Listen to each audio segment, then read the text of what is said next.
Good morning, everybody, and welcome to episode 165 of the Ask the Coach show, where PingSkills helps you improve your table tennis.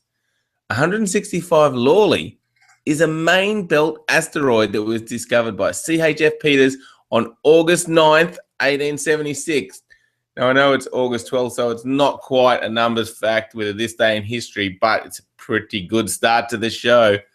Today, we'll discuss the rules about coaching via phone. For Technique Tuesday, we'll look at the drop shot off a lob. In the questions, we'll talk about double strategy, the feeling of practicing but not progressing, the backhand smash with the penhold grip, whether thinner sponge wears out more quickly, and tactics for playing in a handicap competition. I'm Jeff Plum. And as always, Super Coach Alois Rosario is here with me to answer your questions. Welcome, Alois.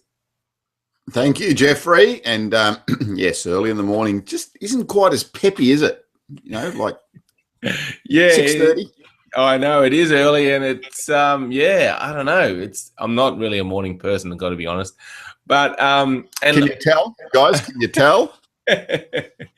And last night I was up a bit late too because it was the McKinnon Primary School concert, so that was quite a show to watch. Excellent. Well done. Okay, so Alois, that was a pretty interesting number / 3 days ago in history this day thing, wasn't it? What have you got for us today? Yes. Yeah, absolutely, Jeff. And I reckon I missed a big one yesterday.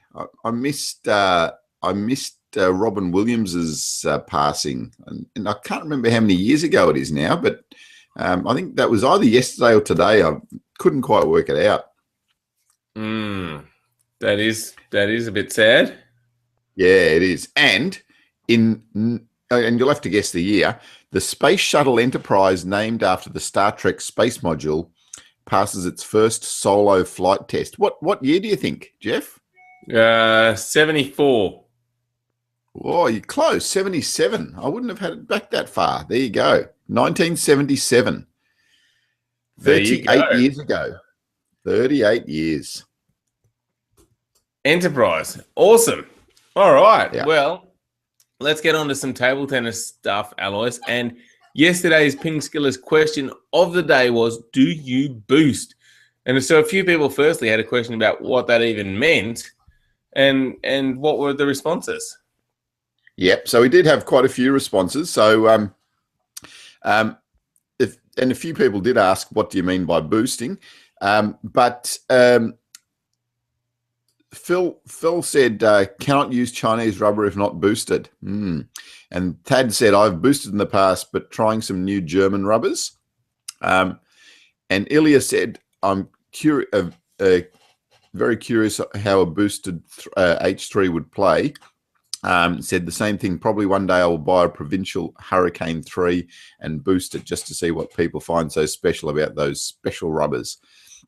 So, but Noel and Steve have said, sorry, what is a boost? And that's a good question. Ilya has responded saying, boosting is applying some chemical to the sponge that produces the effect similar to speed gluing, and that lasts longer.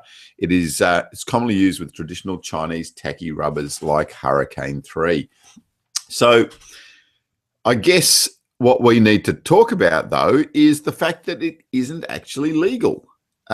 So boosting is adding chemicals to the sponge, and it's instead of putting glue on it, you're just adding the chemical that basically, or a chemical that basically gives you the same effect as speed gluing. So so it is illegal, but I think quite commonly used though. Yeah, it's an interesting topic, isn't it? Because technology has increased and we've got newer rubbers which are legal and has made the game faster. Yet now they've got, well, then they used to have speed gluing and that made the rubbers even faster, but they thought that was bad for the health, so they banned it. Is the boosting also a health issue? I'm not sure whether, well, not really, because, you know, you can use things like, different chemicals that aren't that harmful for you. But I guess it's just the playing field, isn't it? It's keeping the playing field even. That's the real issue. Is it because if everyone can boost, then and it's not bad for health, is it a problem? Is it? I mean, it seems like just developing a faster rubber. So yeah, I don't know. It's interesting when it gets to these rules and whether they're right. I know in Formula One they make all these rules all the time to make it harder for the cars or safer. Yeah, so it's interesting. Yeah, it is interesting, and we'll see where the boosting rules go because I think it needs to be cleared up one way or the other. Yeah, and I think it's one of these things where if it's a rule but you can't enforce it and everyone does it or half the people do it, it doesn't really create a level playing field, and then it's not a great situation. But I don't know what the answer is here either. Interesting topic, Alois. Yeah, indeed. All right. So that moves us on to the PingSkills question of the day, which is, will Zhu Ling win the 2016 Olympic women's singles? So she just had a big win in the China Open. Is that going to translate to Rio 2016? Jump on our Facebook page, facebook.com/PingSkills, and leave a comment, or straight to our website, pingskills.com. Click on the blog link and leave your thoughts. Okay, now, Alois, we want to talk about coaching via a phone. Where has this come from? Yeah, so it sort of developed out of a conversation I was having with Graham Ireland, who is the ref that I respect the most in the world. He's got a very good and clear understanding of rules and makes things very simple. So we were talking to him about another question that we had about, are you allowed to listen to music during a match and have your earphones in? So his comment about that initially was, yes, you are, as long as it's not distracting to your opponent. So one of the rules is that you're not allowed to wear things like, big jewelry or things that are going to, reflect or distract your opponent. So as long as it's not doing that, you are allowed to wear earphones. And I mean, Graham did make the comment though that, why would you? Because if you can't hear the ball, that's going to be detrimental to you anyway. Anyway, from that, there's been a question in my mind about, are you allowed to be on the phone? And the comment from Graham was the player wouldn't be allowed to be on the phone because that would be receiving coaching from somebody other than their coach. So at the start of a match at international level or a big match, you have to nominate who your coach is, and you actually write it down on the umpire's score sheet. So that's the only person that is allowed to coach or advise you during the match. But then I started to discuss this with Graham, and I said, well, is the coach allowed to be on the phone? And he said, yes. He said it did happen to him in one of his first international tournaments many, many years ago. And it also happened to him recently at the Australian Closed Championship. So the coach is allowed to be on the phone and can get advice from someone else to pass on to the player. I thought that was really interesting. And I thought, somewhere in the back of my head, I always thought that was not allowed, but I've heard it from the great man, Graham Ireland, and he said that is allowed. So the coach can actually sit on the phone and get advice from someone else. And nowadays with live streaming, etc., I could sit anyone on the bench and someone can talk to them via phone while watching the live streaming and give the coach advice to pass on. Really interesting in this day and age. Okay, that is interesting. Now, what if the player nominated a coach that wasn't present, and then the player could jump on the phone and get advice from the nominated coach via the phone? That is a good question. That is a very good question, Jeffrey. Yes. I mean, this technology causes all these issues. Yeah, just have the phone sitting next to the bench, and Exactly. And the coach is watching live streaming. Maybe. Why The not? coach doesn't even need to be in the stadium anymore. It's perfect. So is Exactly. only one coach allowed on the bench? Yes. Yeah, you're only Okay. allowed in individual matches, you're only allowed one person on the bench.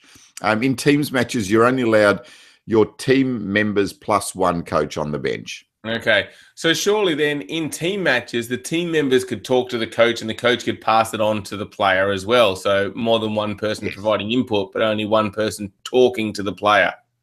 Yeah, well, I think in the teams matches though, anyone can talk to the player. Anyone that's Oh, on the okay. bench can talk to the player. Yep. There you go. So Yeah, okay. yeah, Well, very interesting discussion. There you go.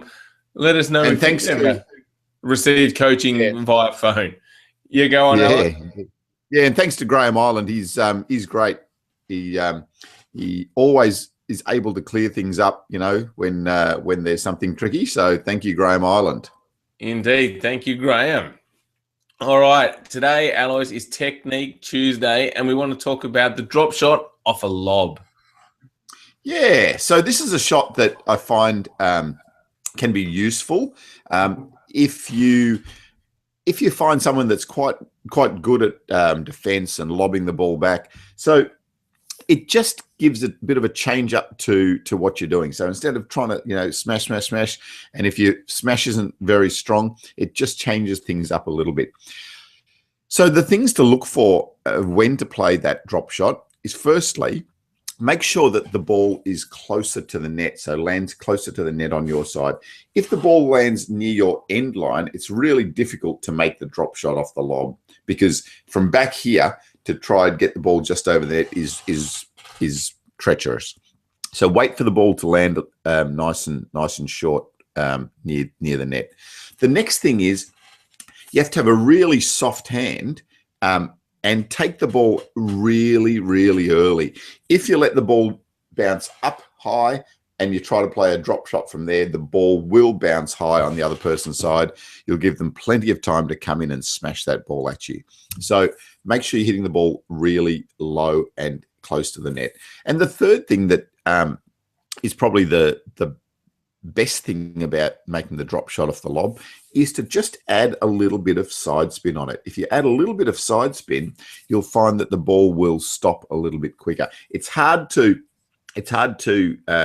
get the ball to stop quickly with pure topspin on the ball, okay, because it will bounce further and go closer to the person running in when they see the drop shot. Whereas with the side spin, the ball can stop quicker on the table on the other side. So yeah, there's a few tips for you for the drop shot off a lob.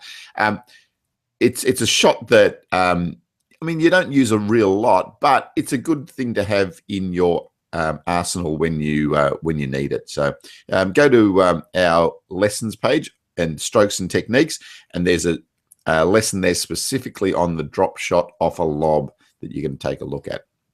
All right, great Technique Tuesday there.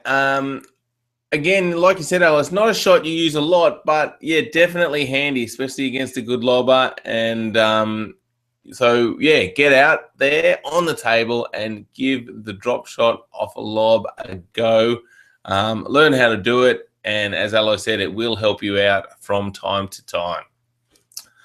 All right, now straight into some live questions from our viewers who have done it using the Google Q&A app. And if you want to ask questions live on the show, just go to our Google Plus page. Best way to do that is go to pingskills.com, scroll down to the footer and click on the Google Plus icon. And straight up, Noel says, oh no, how can I forget? I-Chan. What a comeback. She is phenomenal. Now, I-Chan is referring to Ai Fukuhara Alois. She's commonly known as I-Chan in Japan. And her first name, I, means love. So there you go. And she did well at the China Open, Alois. Yeah, she did. And Noel obviously forgot to watch, Noel. So she had some really tough matches. I'm just going back to them now. So she, first round, she had a 4-3 win. Sorry, I just need to get back to it. First round, where is she? Yeah, she had a 4-3 win against Rim Young Sun from North Korea. winning 11-7 in the last set. And then in the second round, had a unbelievably good win against Mu Zi from China. And after being down several match points, got up to win 14-12 in the seventh set. So big win there for Ai Chan. And that's what Noel was referring to. And then, interestingly, another 4-3 result and going down 4-3 to Ding Ning in the last 16. So so obviously in really good form once again. We saw her in at the Australian Open, and that was her, I suppose, her breakthrough win again, wasn't it, Jeff? After I think a couple of years away from the winner's circle on the world tour. So Ai Fukuhara really stepping up again. Yeah, having a great 2015, looking like her best year for a long time, and that's a really good result at the China Open, and pushing Ding Ning into the seventh set there. Great to see. So she'll be one to look out for in Rio as well. All right, now Noel actually has another question for us, Alois. He says, "Hello, Alois and Jeff. I often play a lot of doubles at the rec centre. How important is talking about strategy with your partner, and what strategies are the best?" And by the way, Ma Long and Yuya Oshima, really awesome match. Ma Long putting the hammer down. Yes, it was a big match indeed. 4-3 result there as well. So yes, as far as doubles, it's really important to talk to your partner about strategy, about what you're trying to do in the rally. And it needs to be almost every rally.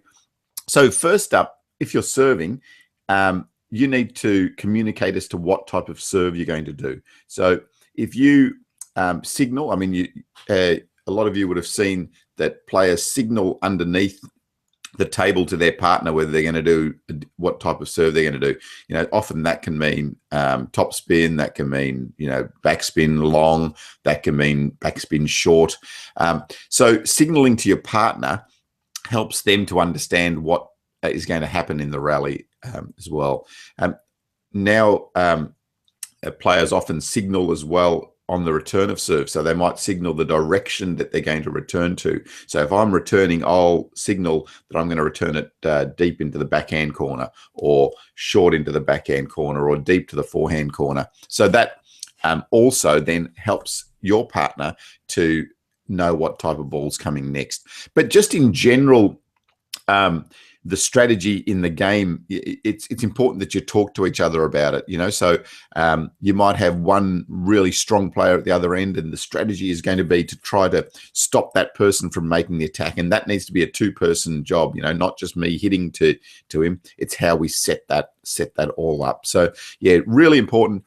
Talk to your partner. You can talk to your partner between each point, as long as you don't take too long, and reset for the point. And in doubles nowadays, I find it's so choppy and changey. With the two serves now, in every two serves, the game changes. I'm serving to Jeff. The game is different to when Jeff is serving to my partner. So every two serves, there's a whole new combination of things happening as well. Yeah, certainly is. And Noel, we do have a lesson on double strategy for our premium members. So I'll put a link in the show notes. So be sure to check that out too. And with our premium membership, great way to improve your table tennis. So if you are looking to get better, go to PingSkills.com and check out all the great stuff we've got available as part of our premium membership. There's a course on serving, receiving, match strategy, multi-ball. There's a 52-week training plan, which we break up into 4-week blocks and focus on different topics each 4 weeks, and there's associated masterclasses. Lots of great material to help you improve. So go to pingskills.com and check out the premium membership. Now, the next question is from Michael. He says, I feel as if I'm running around in circles. I've been training every day for 4.5 hours, but I feel as if I haven't made any progress.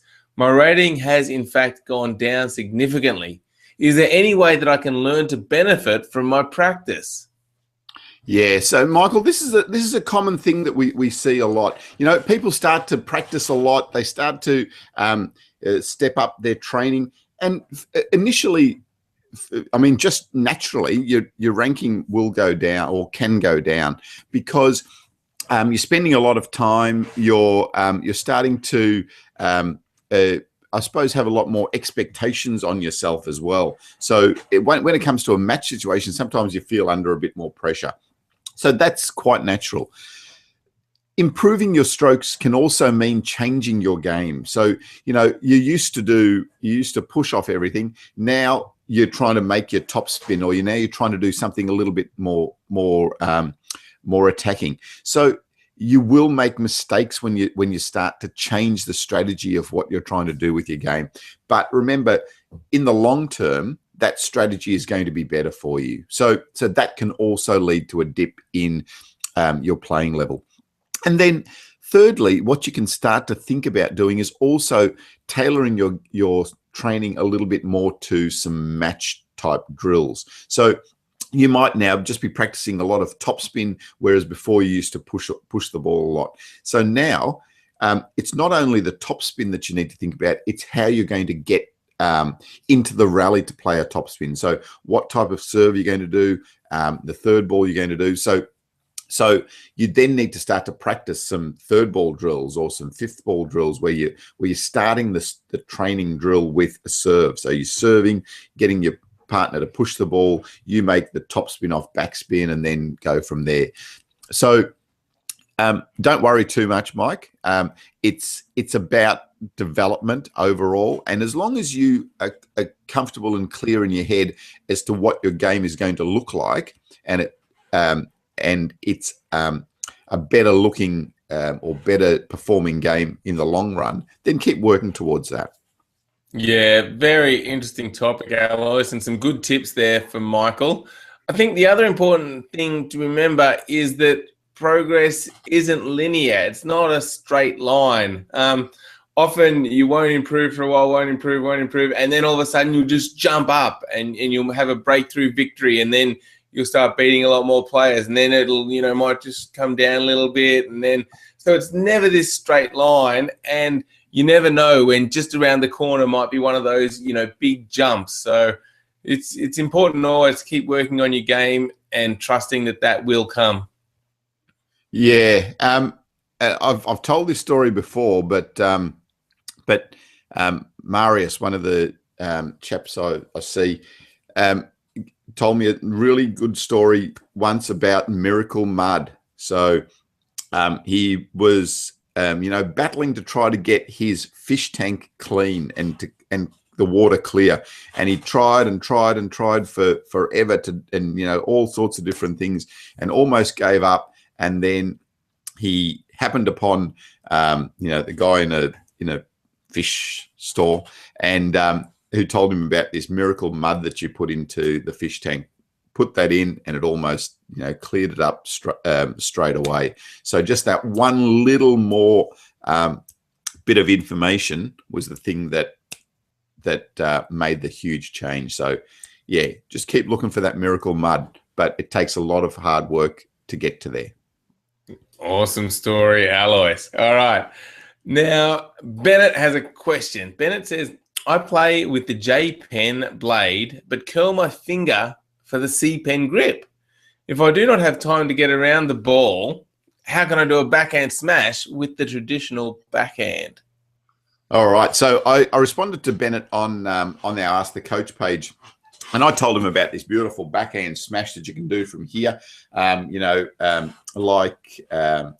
of the Koreans, it's sort of almost known as the Korean backhand, where you're starting way over near your left hip or past your left hip and coming through and smashing the ball through that way. So you need a lot of rotation. You need a really big backswing and coming through, finishing up, past your right shoulder up there.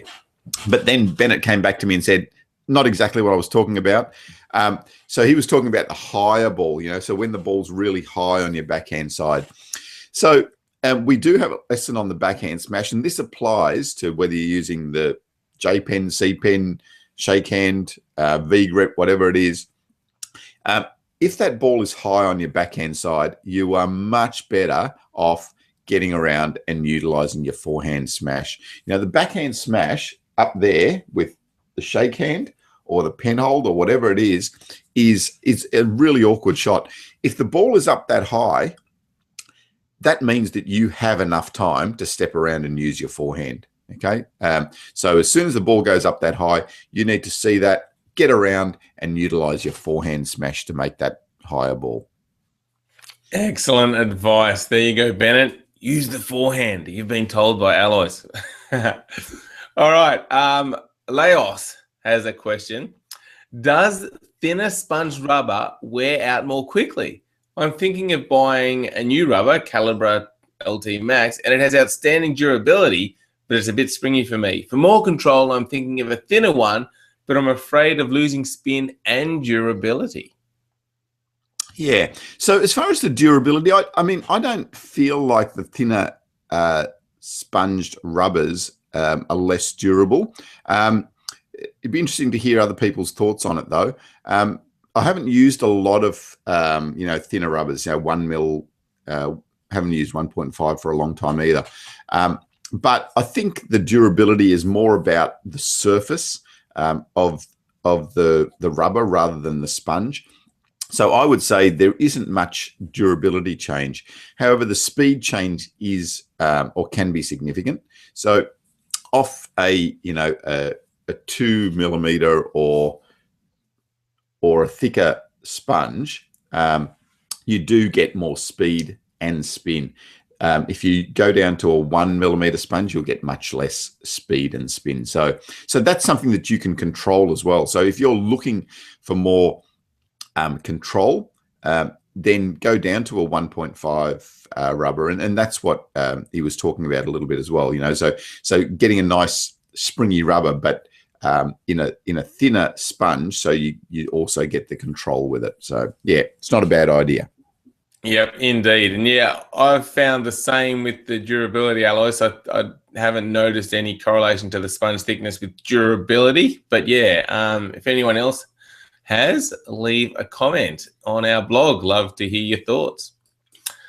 Now, Mike has said, I am playing in a handicap event where players start on different scores and you play one game up to 51. Do you have any tactics for playing players rated much higher? So this is where obviously Mike gets a big head start. Yes. So Mike sort of said, "Oh, have you heard of these events?" And certainly have. And Jeff actually developed a program for Coburg Club many years ago to run a handicap event. So a handicap event runs like this. So if I'm playing Jeff, because I'm a whole lot better than Jeff, right? I've got to give him a head start. So if you tend to play just one game. So Mike's talking about playing a game up to 51. So because Jeff's a lot weaker than me, like he can start on say 41 and I'll start on 0, and then we have a match, and then it becomes a little bit more even. So giving the poor guy a bit of a chance. So that's how the handicap system works. But so Mike's question is, when you are playing a player better than you, okay, what are your tactics? So the main things are I think, is to not be too safe. If you're safe, you're going to find that the better players tend to have better control than you. So they'll just put one more ball on the table. You're not putting them under any threat at all. So it's better to go for your shots a lot more. So you've got less points to get, and it's almost like you're taking the risk. And if you miss 2 and get 1 on, you're still winning. So so I think that's the best tactic when you're playing players that are better than you. Jeffrey, have you got anything to say? Yes. Against you, I just play one wide to your forehand, then get into your backhand. But for Mike, I agree with exactly what you're saying. It's because I did play quite a few of these, and whenever I had to give away a head start, I didn't like it if the player just took big swings because, yeah, it's hard to get back. And if they get one on, it's difficult and you don't have a lot of points to play with. So if they did play safer, then you're never under any real pressure. So in that situation, absolutely agree. Just go for more than usual and really up the ante and take more risks. Absolutely. Good tactics. And Jeff, I think you started playing handicap tournaments in Canberra too, didn't you? That's right. Yeah, that was the first competitions I played in. They started on. I had a competition every Friday night and every Sunday, so I'd often go to those competitions, and a lot of fun. And the very first one I went to, I played a guy, and we played up to 31 in Canberra, and I played a guy and gave him I started on 27 and he started on like -10 or something like that. And he beat me, man. He was so good. Just could not win a point. But yeah, great experience. Loved playing those competitions when I was first starting. And I think Mike said he enjoyed it too because you get to play different levels of players. So yeah, it's a really good experience. All right, Mike. So yeah, up the ante, take more risks against those better players. Now, Luke has just jumped on and he's asked a question. Thanks for jumping on the show, Luke. Love hearing questions live. And his question is, what is meant by brush contact when looping?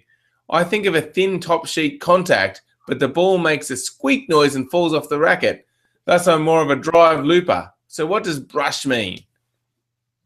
Yeah, so Luke, you are right. It is that brushing contact. So where you're just skimming the ball. So if you listen, it can make a little bit of a squeaky contact, but if it is squeaking and dropping off, it may mean that your rubber hasn't got enough grip. So check your rubber. Just rub your finger across it and see.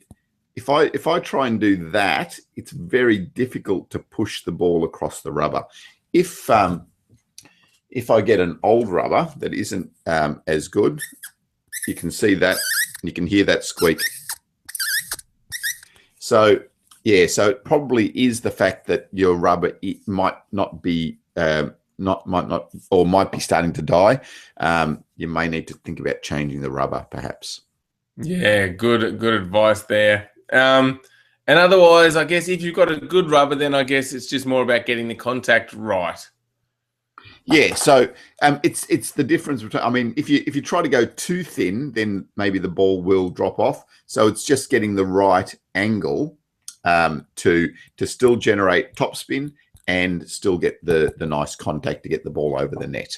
Great. And we talk about this in our forehand topspin off block video. So I'll put a link in the show notes. Have a look at that. Yeah, so Luke, check out your rubber. Make sure it's still got some grip. Maybe it's time to replace it with a new rubber. And then also take a look at that forehand topspin video, which I'll put a link to in the show notes. All right, Alois, that wraps up a big episode 165. Thanks, everybody, for watching. Make sure you check out pingskills.com and sign up for our free newsletter if you haven't. And thank you, Alois. Thanks, Jeff, and have a great day, PingSkillers. Bye. There he is. Bye.